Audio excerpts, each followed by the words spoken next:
bienvenidos a otro programa más de Redescubre la Esperanza. Te saluda Mignelly Rivera y hoy me acompaña el doctor William Lugo para hablar sobre el tema de salud mental o una condición neurológica. Bienvenido, doctor, ¿cómo se encuentra? Muy bien, gracias por la invitación. Doctor, háblame un poquito sobre la diferencia entre lo que es la neurología y lo que es la psiquiatría. Como no, la neurología y la psiquiatría son como primas hermanas, ¿verdad? La psiquiatría sale de la neurología en los 1800. La neurología lo que hace es enfocarse en los trastornos neurológicos, ¿verdad?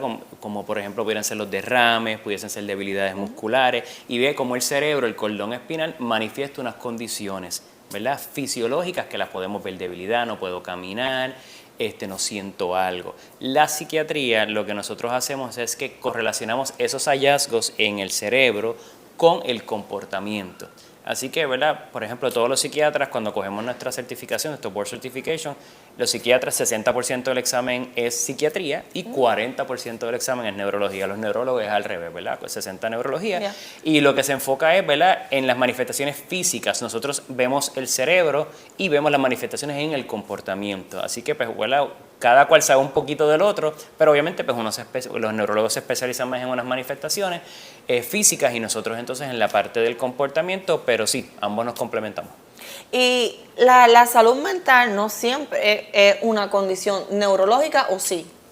Sí, toda condición de salud mental tiene unas manifestaciones en el cerebro, ¿verdad? Ya puede ser unos déficits de neurotransmisores, ¿verdad?, en unas áreas en específico que me producen X o Y ciertos síntomas, ¿verdad? Pueden ser como tristeza, pérdida de memoria, alucinaciones, apatía, obsesión, adicción.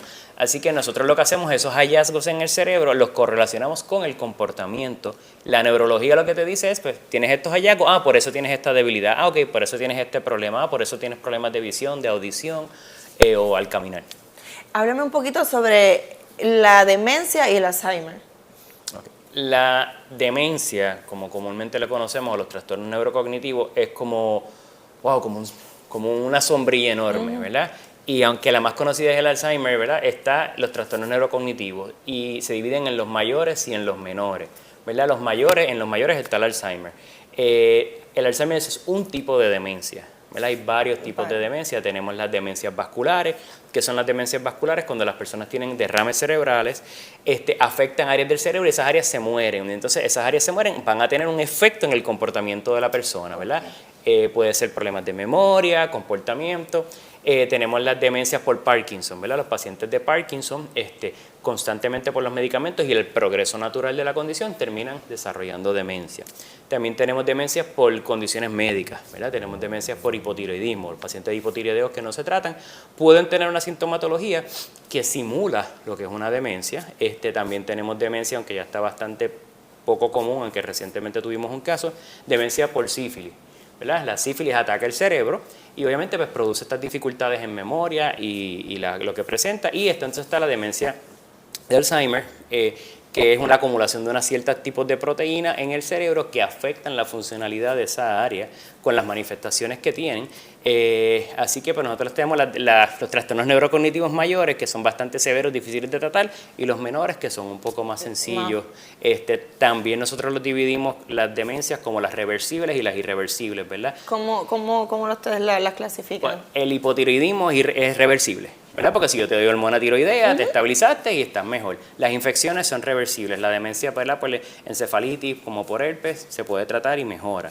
La demencia por deficiencia de vitamina B12, la demencia por sífilis, todas estas cosas que yo puedo tratar y mejora la presentación, pues son las reversibles. Las irreversibles, pues son las vasculares, ¿verdad? El área del cerebro que ya se murió. No podemos hacer nada, por el momento no la podemos regenerar. La del Alzheimer, pues no tenemos manera de regenerar y restablecer lo que esa proteína está dañando, al igual que el Parkinson. Háblanos un poquito sobre los síntomas que podemos llegar a confundir, como por ejemplo la demencia y la psicosis. La demencia, y es bien importante, ¿verdad?, que todos entendamos esto, es un conglomerado de síntomas, ¿verdad? Yo menciono demencia y las personas pueden pensar problemas de memoria, y no es tan solo eso, ¿verdad? La demencia lleva problemas en las funciones ejecutivas. ¿Qué son las funciones ejecutivas? Mi capacidad de hacer mis actividades, pagar las cuentas, limpiar mi casa, poder hacer compras, poder funcionar como una persona normal. La memoria es un aspecto que se ve afectado, también se ve afectado, entonces dependiendo de la demencia, el tipo del comportamiento de la persona y la atención y la concentración, ¿verdad? La atención es la capacidad que yo tengo de atender algo y la concentración es, ¿verdad? Aquí nosotros podemos seguir hablando y llevar el tracto de la conversación. Estas cosas se van viendo afectadas y entonces el conglomerado de todo esto es lo que es demencia. Es bien importante y nosotros lo vemos mucho ahí en el hospital en Capestrano, que nos llegan pacientes que son altamente educados, ¿verdad? Yo he tenido pacientes con demencia con doctorado, abogados, doctores, que son personas sumamente inteligentes. Así que la parte de la memoria, ellos pueden compensar, ¿verdad? Y hacen lo que nosotros llamamos las confabulaciones, ¿verdad? Que es que yo te hago una pregunta y tú me haces un cuento para llevarme por el otro lado y entonces nunca te la contesté, pero tú piensas que yo estoy bien.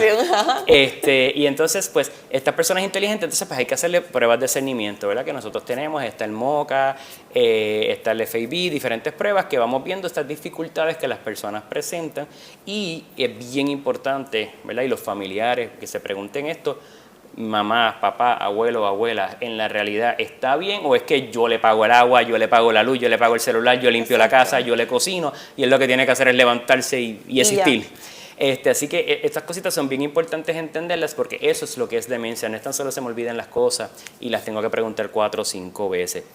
La demencia en ocasiones tienen manifestaciones de trastornos del comportamiento, ¿verdad? Donde la persona, dependiendo del tipo de demencia, particularmente las demencias frontotemporales, presentan unas dificultades en lo que es el comportamiento. La persona se desinhibe, ¿verdad? A lo mejor podemos estar hablando de una persona sumamente religiosa y cuando desarrolla una demencia frontotemporal, pues se convierte bien hipersexual y hacer comentarios inapropiados y actividades inapropiadas, no comunes o inapropiadas para esa persona. Son señales, detallitos que las personas pueden estar en alerta y decir, esta persona necesita ayuda, mira, te está pasando algo. ¿Cómo nosotros como familiares, amigos, vecinos podemos ayudar a estas personas? Sumamente importante, ¿verdad? Poder identificar estas dificultades, ¿verdad? Por nuestras características como latinos, puertorriqueños, pues nos apapachamos y compensamos. Ay, bendito, mami está vieja, pues yo voy y hago los pagos. Yo me voy a encargar de los pagos porque a mami se le está olvidando y lo pasamos under the radar. Y es importante estar pendiente de esas cosas porque dependiendo del nivel de escolaridad de la persona es la funcionalidad. Mientras mayor escolaridad, pues va a haber mayor funcionalidad y quizás no caiga de mucho, pero menor nivel de escolaridad, pues la disfunción es mayor. Así que hay que estar pendiente de estas cositas. Ya mami no cocina, se le está quedando la estufa prendida, es realmente un olvido porque estaba haciendo otra cosa o esto ya está pasando más común. Está ocurriendo estas dificultades, mira que si el vecino me dice que está saliendo a mitad de la noche, hay que estar pendiente de estas cosas del comportamiento y ver cómo la persona, ¿verdad?, responde y llevarla a buscar ayuda. Muchas personas lo pueden asociar a que esto sucede con personas de edad avanzada, pero no necesariamente, también hay personas jóvenes que tienen este tipo de situaciones que se les olvidan las cosas, no recuerdan, tienen poca retentiva. ¿Qué hacemos en este tipo de casos? Como mencioné, ¿verdad?, no es solo la memoria. Hay que evaluar entonces las otras áreas. Si a veces se me olvidan las cosas, pero soy funcional en mis otros aspectos, pues mira, a lo mejor hay algún tipo de problema de memoria, déficit de atención y algo que me impide funcionar. No obstante, pues sí, la memoria es un core importante, pero las otras áreas y el aspecto de la funcionalidad de la persona es lo que ¿verdad?, hay que evaluar, analizar y llevar a esta persona, ¿verdad?, que reciba el tratamiento. Muchas de las demencias no tienen tratamiento para curarse, ¿verdad? Muchas de ellas un decline o un declive progresivo, en donde el paciente va empeorando en todo momento. Así que, pero hay medicamentos que lo pueden poner más lento, ¿verdad? En vez de que pues la progresión sea de 10 años, pues mira, pero a lo mejor 15, 20 años. Sí, estirar un poquito más el tiempo de calidad de vida de la persona, por decirlo así. Doctor, vamos a hacer una pequeña pausa para seguir hablando del tema y regresamos en breve. Cuidar de tu salud mental ya no es un tabú. San Juan Capestrano. Contamos con facilidades seguras, elegantes y modernas. Llámanos, te podemos ayudar tanto en adolescentes como en adultos. Te damos esa mano amiga que necesitas con tus condiciones emocionales, psiquiátricas o adictivas, ofreciendo tratamientos en condiciones de salud mental y adicción. San Juan Capestrano. Redescubre tu esperanza. La mujer se incorporó en el mundo laboral y ha logrado abrirse paso en contra de los prejuicios y el discrimen. Sin embargo, nos ha costado mucho emocional y físicamente. La carga, juzgarnos por no cumplir con algunos de los estereotipos de la mujer trabajadora y tener que manejar el estigma de que ser mujeres profesionales y exitosas no es por mérito propio. Razones por las cuales fortalecernos mental y emocionalmente es importante para mantener el equilibrio y la paz. Es nuestra responsabilidad como mujeres profesionales defender y proteger nuestro equilibrio y paz ante cualquier detractor externo que busque desbalancearnos o degradarnos. Yo me cuido, me amo y me protejo. Hazlo tú también. Ya es tiempo de sanar nuestra salud mental sin miedo y sin vergüenza.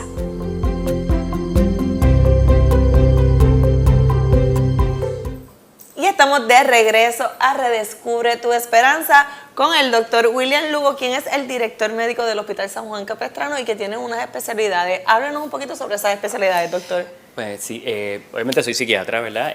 Tengo su especialidad en psiquiatría forense, que es la rama de la psiquiatría que trabaja ya sea con el aspecto legal, y lo que básicamente hacemos es interpretarle a los tribunales problemas psiquiátricos, ¿verdad? Basados en una pregunta que el tribunal nos hace, ya puede ser procesabilidad, inimputabilidad, capacidad para manejar bienes.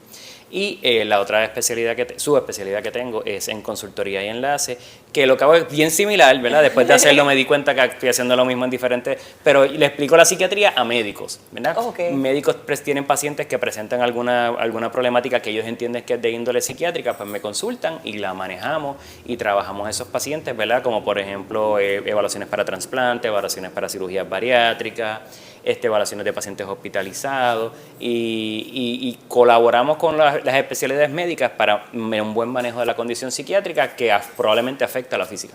Y por eso es que lo tenemos hoy aquí con nosotros de invitado para hablar de este tema tan importante y nos quedamos hablando sobre lo que es la demencia, los síntomas, pero es bien importante saber cuáles son esas condiciones psiquiátricas que se puedan llegar a confundir con lo que es la demencia. Ok. La demencia, como hablamos ahorita, ¿verdad? Presenta una magnitud de síntomas y es bien importante, con las primeras cosas que se confunde es con los trastornos psicóticos, ¿verdad? Típicamente nosotros lo vemos mucho en el hospital, estos pacientes de edad geriátrica que lo traen al hospital porque se ha tornado agresivo y usualmente ocurre, ¿verdad? Nosotros en los hombres, mi pareja, mi esposa me las está pegando. Y mi esposa me las está pegando. Estas ideas delirantes tipo celotípico es bastante clásico lo que es la demencia. Otro tipo de idea también es me están robando, ¿verdad? Y de repente vemos que empiezan a guardar las cosas más de lo común porque alguien me está robando chavos, alguien me está robando esto. Así que estas son cosas que se ven en la demencia. Así que los trastornos psicóticos están de las primeras cositas que se pueden confundir. También la depresión, ¿verdad? Inclusive en algún momento estaba lo que se llamaba pseudodemencia, ¿verdad? Que era este paciente con una depresión bien severa que tenía muchas dificultades en la parte cognitiva, su memoria, su atención, su concentración, ¿verdad? Y como hablamos, estas son áreas que se afectan en la demencia, pero ¿cómo los podíamos diferenciar? Porque en ocasiones el paciente demente no va a tener tristeza, no va a estar llorando, no va a tener sentimientos de culpa como hubiese en la depresión, pero sí en la demencia pues, va a tener esta pérdida de memoria, esta pérdida de concentración, pero la depresión pues, tiene los síntomas afectivos. También recientemente, ¿verdad? Y me gustaría que las personas se lleven esto, el paciente demente, si cuando joven tenía un problema de uso de sustancias, sea alcohol, cocaína, cigarrillo, marihuana, la que sea, él no se le va a olvidar cuando le dé la demencia usar esto, ¿verdad? Te lo menciono porque tenemos muchos pacientes que continúan yendo a la esquina a beber porque ellos saben todavía y se acuerdan y van a la esquina, voy, bebo, me doy la cerveza, entonces nos los traen por alcoholismo, pero resulta que es un paciente con demencia y cuando nos sentamos hacemos un buen historial, vemos que le hacen todo en la casa, que él pues tiene los chavitos, va a la esquina y se compra las 7 o 8 cervezas y las bebe todos los días o las 2 canequitas. Lo mismo con el uso de sustancias, el uso de cocaína, el uso de otras sustancias. Ellos no se olvidan de eso. Eso es como que llama la atención el hecho de que te puedas olvidar pagar tus biles o tenía esta cita y no fui, pero esa cotidianidad no la olvida. Es interesante y la gente se frustra, los familiares, porque te dicen después como que mira, pero es que si se acuerda que tiene que ir a beber, se acuerda de esto. Se acuerda que yo todos los jueves a las 7 estaba en la esquina. Correcto, pero hay que evaluar el todo, ¿verdad? Se podrá acordar de eso, pero las otras cosas no están funcionando. Y entonces, por eso es bien importante, con estas cositas se puede confundir lo que es la demencia. Y por eso el historial y la familia juega un rol bien importante y que la familia, en la medida que se pueda, sea objetiva, ¿verdad? Diga, realmente, ¿verdad? Papi, mami, sí, se va para la barra a beber en todo momento, pero está haciendo las otras cosas. Se lava las cosas, no es que está borracho, es que realmente no está funcionando en las otras áreas, aspectos de su vida. Eso es bien importante porque se puede confundir fácilmente, entonces pues nos toca a nosotros desenredar esta maraña que se crea. Ok, pues está bien, ahora está borracho y lo puedo entender, pero ¿qué hay más allá de la borrachera? O ahora está psicótico, ¿verdad? Porque los pacientes con demencia, desafortunadamente, a medida que va progresando, estas ideas delirantes se tornan psicóticos, ¿verdad? Que son los trastornos del comportamiento. Y pues obviamente necesitan medicarse, pero entonces después ahí sale un primo, un sobrino, que le dijeron que era esquizofrénico cuando tenía 20 años. Pero, después de 20 años. Pero pues ahora es otra presentación. Doctor, y como familia o como paciente, ya como paciente de verdad, si ya tú estás presentando los síntomas de demencia o psicótico, pues es un poquito más difícil, pero como familia, ¿a quién debemos acudir para buscar esa ayuda que necesita el paciente? Si estamos viendo que algún familiar está presentando estas dificultades, de las primeras personas que se pueda acudir, ¿verdad? Pudiese ser el médico primario, ¿verdad? Te digo el médico primario para que le haga una evaluación completa, le haga una set de laboratorios y ver lo que hay, que no hay una causa reversible como hablamos la otra vez. Si no es una causa reversible, entonces pues ya el neurólogo, el psiquiatra, ¿verdad? Entramos en la mezcla. Usualmente empiezan por el neurólogo. ¿Por qué? Porque pues el neurólogo va a trabajar con la parte de memoria. Ya nosotros entramos cuando hay problemas del comportamiento, ¿verdad? Porque yo trabajo con el comportamiento, ¿verdad? Las manifestaciones del comportamiento y son con las que yo trabajo. Así que eso debería ser como que el algoritmo, ¿verdad? Médico primario, ver que todo está bien, laboratorios, ok, no hay causas reversibles, pues mira, vamos al neurólogo, vamos a tratar de descifrar qué tipo de causa es. En múltiples ocasiones es difícil. Porque para el diagnóstico final, ¿verdad? Y para todo el mundo, el diagnóstico final del Alzheimer se tiene que hacer con una biopsia de cerebro. Eso básicamente que nosotros hacemos. Pues mira, si no es esta, pues mira, pues vamos a ponerte el apellido del Alzheimer, porque el diagnóstico formal se hace con una biopsia y no vamos a abrir el cerebro a la gente, ¿verdad? Para sacarle un cantito de un área en específico para comprobarlo. Eso debería ser el algoritmo. Ya cuando llegan donde nosotros, desafortunadamente, pues ya están bastante avanzados. ¿Por qué? Porque pues ya tienen esos problemas en comportamiento y nosotros entonces tenemos que trabajar con ellos. Que eso es por lo que he visto, ¿verdad? A lo largo que he estado compartiendo con ustedes en diferentes programas, el común denominador es que esperan demasiado tiempo para ir a buscar la ayuda o recibir el tratamiento y llegan ya en una condición ya más complicada. Lo que pasa es que es negación, ¿verdad? Y muchas veces no podemos culpar a los familiares porque pues hay una negación de que mi mamá y mi papá tienen una demencia y yo no lo quiero aceptar, porque el que mami o papi tengan una demencia requiere que entonces yo me tengo que hacer cargo de él y de ella, requiere un nivel de supervisión, ¿verdad? Sí. Requiere otro envolvimiento por parte de la familia que sí, pues inconscientemente, porque estamos claros que no lo hacen conscientemente, inconscientemente vivo en mi negación, pues no tengo que trabajar con el problema. Exacto. Pero entonces cuando explota bien grande, pues entonces, ¿verdad? Ocurre, y yo te puedo dar 20.000 ejemplos. Yo tuve un caso de una fémina que nos las llevaron al hospital, estuvimos bregando y yo, ¿verdad? Me siento con la familia, le explico, mira, tiene demencia, no puede estar sola. Ay, doctor, pero es que ella cuida a su nieto. Ella cuidaba a su nieto y se lo llevábamos todos los días cuando salía de la escuela y lo recogíamos a las 6 de la tarde. Y yo en mi mente, ¿quién cuida a quién, verdad? ¿Quién cuida a quién? Pero sí, estas cosas ocurren y ¿verdad? Hay algo bien importante, ¿verdad? Y un consejo para todas las familias. Traten lo más posible, ya cuando el diagnóstico esté confirmado, incapacitar a estas personas. ¿Por qué? Porque la perspectiva forense trayéndola. Claro. ¿Por qué? Porque se van a poner difíciles de manejar, no van a querer ir a los hogares, no van a querer hacer muchas cosas y eventualmente la familia ya no puede con ellos. Los tiene que colocar en un hogar y si ya esta persona está incapacitada, pues mira, el tutor lo colocó en el hogar y entonces puede manejar las cosas mejor. Sí, y también el factor del síndrome del cuidador también, cuando se hace cargo de estas personas, cómo cambia también todo su entorno, su diario vivir, su trabajo, todo cambia, todo se afecta. Pero es bien importante darle el cuidado a esa persona que lo necesita. Eso es correcto. Nosotros vamos a hacer una pequeña pausa, pero regresamos en breve con más.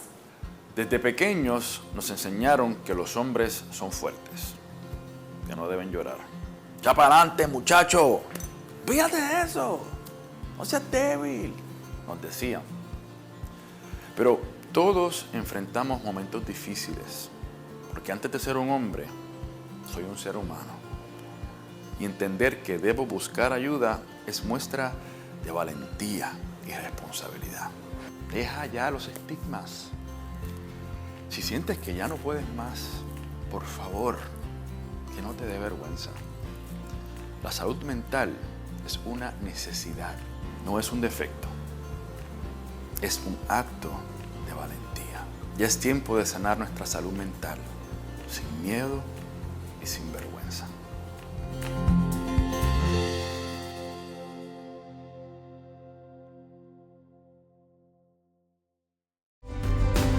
Cuidar de tu salud mental ya no es un tabú. San Juan Capistrano. Contamos con facilidades seguras, elegantes y modernas. Llámanos, te podemos ayudar tanto en adolescentes como en adultos. Te damos esa mano amiga que necesitas con tus condiciones emocionales, psiquiátricas o adictivas, ofreciendo tratamientos en condiciones de salud mental y adicción. San Juan Capistrano.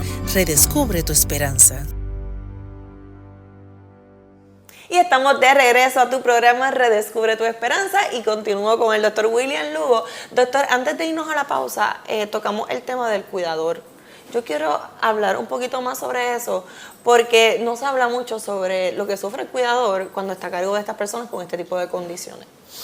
Sí, es correcto, el cuidador sufre mucho porque su vida cambia completamente, ¿verdad? De quizás tener que preocuparte por uno y por los hijos de uno, de repente aparece el suegro, la suegra, el abuelo, la abuela, mamá o papá.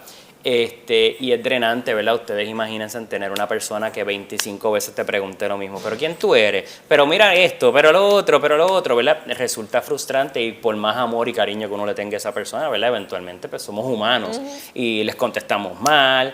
En ocasiones, ¿verdad? Desafortunadamente en nuestra cultura, pues a la nena es la que le toca cuidarlo y la nena es la que está ahí, entonces la nena pues se frustra y los varones, no, yo soy el varón, yo no cuido a mami, yo no cuido a papi.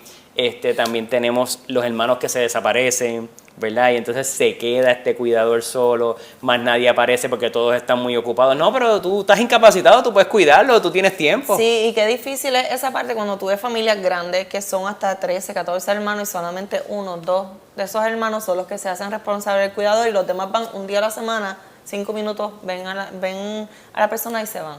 Entonces, ahí también crean una ruptura en la familia. Eso es correcto, pero es importante que la gente entienda, ¿verdad? Que hay leyes que protegen a estas personas, ¿verdad? De personas de edad avanzada. Y si yo como hijo, ¿verdad? No tengo el tiempo, pues yo tengo que aportar entonces en dinero, ¿verdad? Yo no tengo el tiempo porque estoy muy ocupado, pues tengo que aportar en dinero.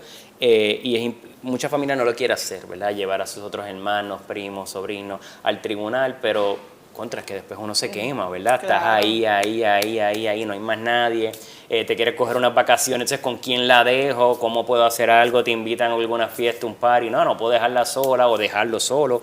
Así que es bien importante y nosotros se lo recomendamos en el hospital, ¿verdad? Que cada cual asuma la responsabilidad. Si son, como tú dijiste, 8 hermanos, pues mira, y 2 nada más tienen el tiempo, pues los otros que suelten dinero, ¿verdad? Para que entonces vaya un cuidador y le pueda dar un respiro a estas otras personas, porque caen en este ciclo y entonces lo que termina, ¿verdad? Ocurriendo, que desafortunadamente lo vivimos en el hospital, es que los dejan abandonados entonces y ya yo no puedo más. Y entonces van al tribunal, queman completamente una quemazón brutal, ya han tenido par de hospitalizaciones psiquiátricas, el cuidador. Y entonces pues aparece el departamento de la familia, entonces para ubicarlos, la persona, ¿verdad? Tú no tienes la idea del tiempo que pasan a veces en el hospital, que no es el lugar idóneo cuando ya tú estás estable, ¿verdad? El hospital es para manejar la crisis, una vez estés estable, te tienes que mover hacia otro lugar. Así que es bien importante, sí, ¿verdad? Utilizar los recursos legales y pues hay veces que evitamos el confrontamiento. Claro, es difícil y es complicado cuando tú tienes ese enfrentamiento con la familia de uno, pero pues también tenemos que buscar el bienestar del paciente y de uno mismo. Sí, y también hay asociaciones de cuidadores, Recinto de Ciencias Médicas tiene un grupo de cuidadores que se reúnen, hablan, y esto ayuda, ¿verdad? Porque pues quizás para mí, que no he tenido esa experiencia, pues es difícil entender cómo tú me dices, me preguntas 5 veces lo mismo y me dice, nena, ven acá, y me confunde con mi mamá, o me confunde con la prima que se las pegó al otro y me insulta, pero entre cuidadores eso los ayuda mucho, ¿verdad? Para poder dialogar, ver destrezas y ver herramientas que ellos pueden utilizar. Doctor, para todas esas personas que necesitan buscar ayuda, quieran una consulta, ¿dónde se pueden comunicar? ¿Dónde están ubicadas las clínicas? El Sistema San Juan Capistrano tenemos 9 clínicas parciales alrededor de la isla.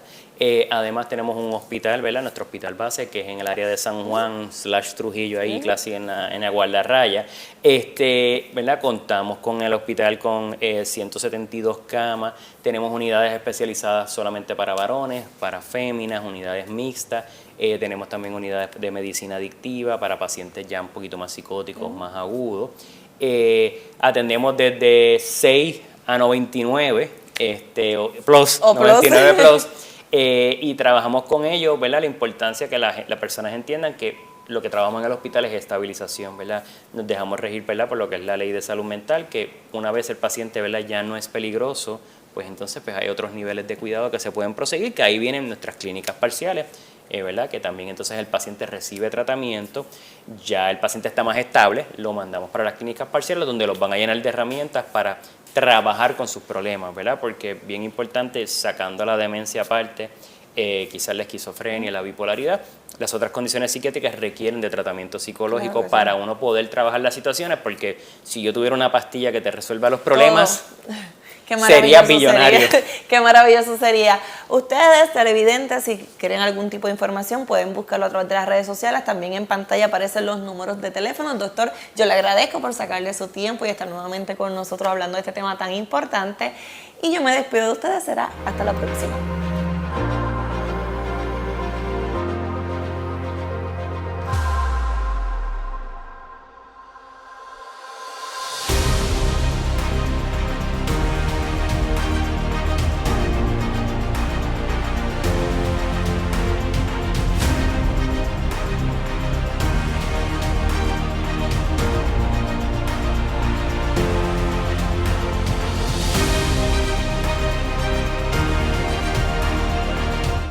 Desde pequeños nos enseñaron que los hombres son fuertes, que no deben llorar.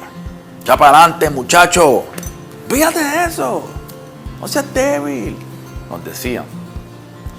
Pero todos enfrentamos momentos difíciles, porque antes de ser un hombre, soy un ser humano. Y entender que debo buscar ayuda es muestra de valentía y responsabilidad. Deja ya los estigmas. Si sientes que ya no puedes más, por favor, que no te dé vergüenza. La salud mental es una necesidad, no es un defecto. Es un acto de valentía. Ya es tiempo de sanar nuestra salud mental, sin miedo y sin vergüenza.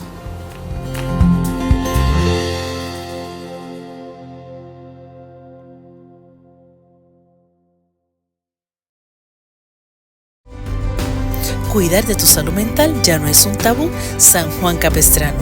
Contamos con facilidades seguras, elegantes y modernas. Llámanos, te podemos ayudar tanto en adolescentes como en adultos. Te damos esa mano amiga que necesitas con tus condiciones emocionales, psiquiátricas o adictivas, ofreciendo tratamientos en condiciones de salud mental y adicción. San Juan Capistrano. Redescubre tu esperanza.